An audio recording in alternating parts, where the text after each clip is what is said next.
Bears in India are becoming extinct, partly because of habitat destruction. There's less and less forest for them to live in, but also because there is still the poaching of cubs to train them for dancing bears. This still goes on.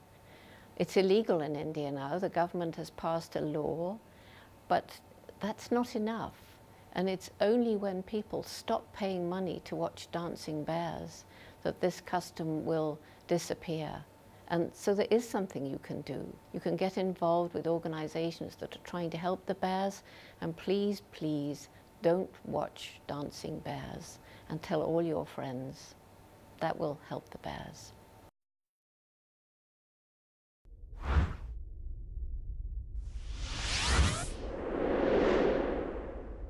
South of the Indian Himalayan mountain range, about 8,000 sloth bears roam wild.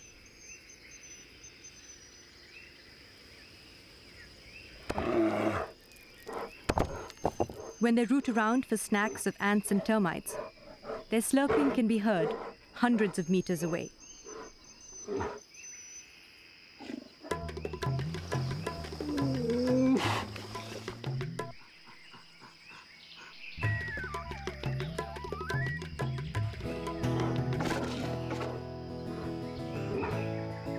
Cubs learn the ways of the wild from their mother.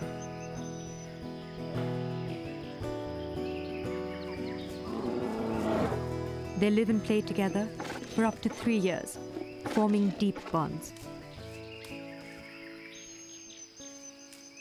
But for many families, this bond is broken. The mother goes out to forage after dark. Poachers know this, and they move in.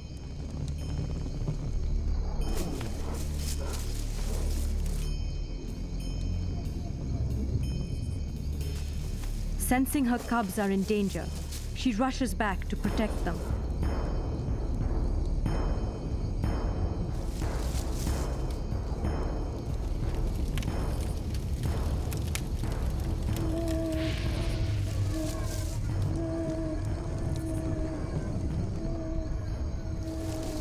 But she is killed.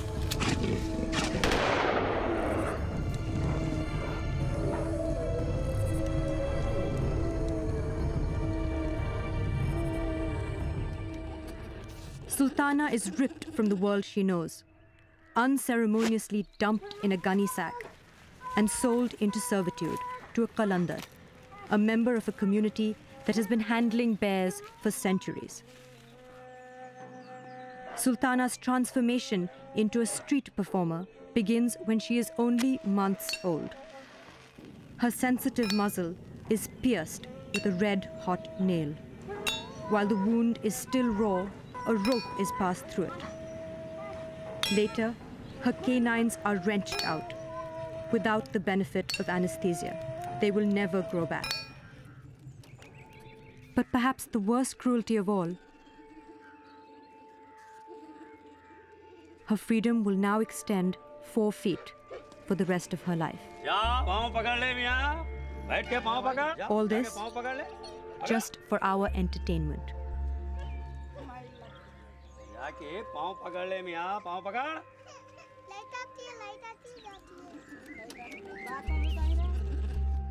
She is barely as old as the child beside her, but she has already been torn from her family. Under the Wildlife Protection Act of 1972, she is entitled to the same level of protection as the tiger. Luckily, somebody hears Sultana's screams. Wildlife SOS, a conservation agency, is informed of Sultana's presence in a village in Andhra Pradesh. They know that a young cub has been bought in a qalandar settlement.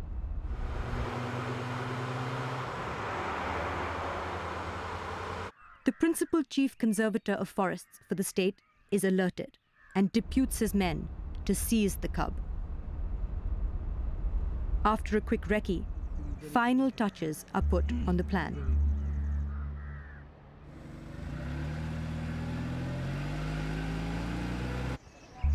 A decoy is sent in, to gather evidence of the illegal presence and exploitation of the cub.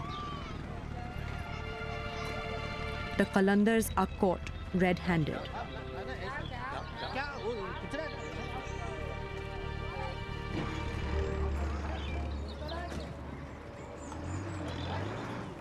They are taken away to face the consequences. And Sultana is taken to a bear rescue center. Her nose ring is removed, and she now has a surrogate family.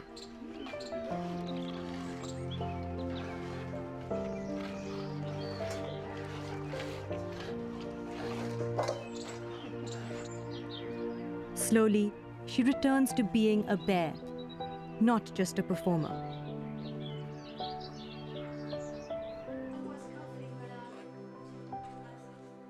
These cubs have been rescued in time.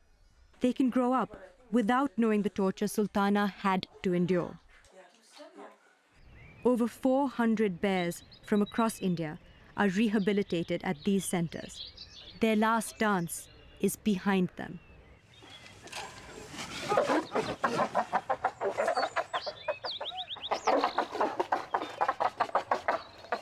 They'll spend their lives here, free to do as they please.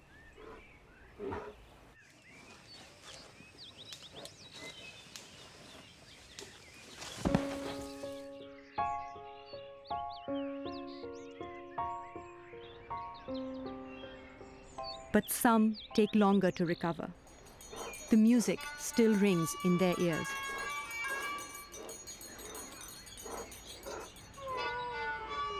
It's easy to see the Qalandars only as villains, but it's also a community that has missed its tryst with modernity. For generations, they have relied on bears to keep their home fires burning.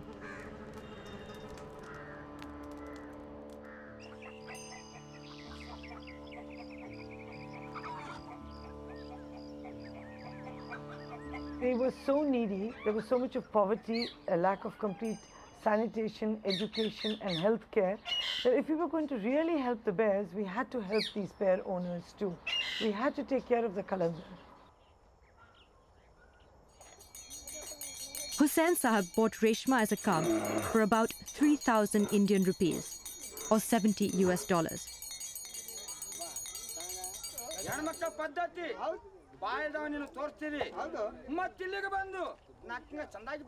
For him, it was a big investment, an investment that had to yield a return. But times have changed.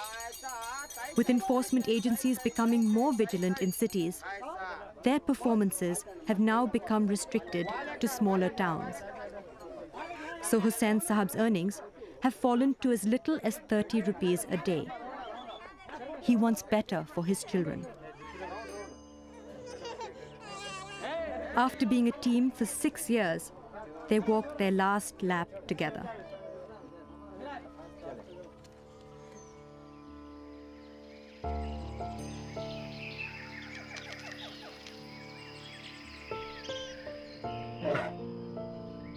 Hussain Sahab has decided to surrender Reshma and stop running from the law.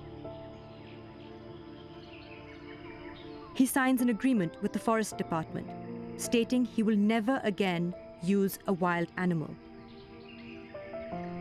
2 new lives begin. Reshma will join Sultana at the rescue center. Hussain Sahab receives a check of 50,000 rupees, with which he plans to buy a second-hand auto rickshaw. This is part of a rehabilitation package from the Wildlife Agency that ensures his children will be sent to school, and his wife and daughter will join a program that helps Qalandar women onto their economic feet.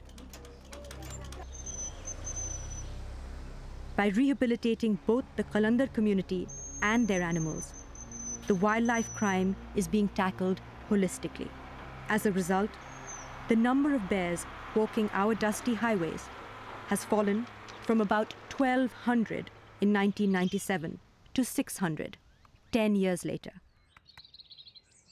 What I love about this project is that we've been going since November 2002, and in a very short time we've managed to get over 250 bears off of the streets. But obviously once the dancing bear trade goes, there will still be a trade, unfortunately, in bear spare parts, as I call them. An illicit wildlife market smuggles bear parts out of India. Most of it goes for traditional Chinese medicine that extols the virtues of bear gallbladder. A bear must be seen as more than the sum of its parts, and more than just a meal ticket. The sloth bear is a link in a chain that helps rejuvenate India's forests. When this link gets fractured, so do nature's systems.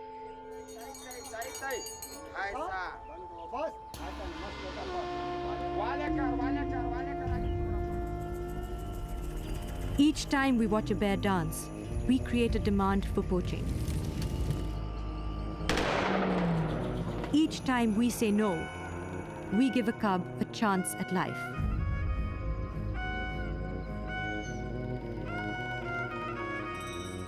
The sloth bear is out on a limb. We can help tip the balance in its favor.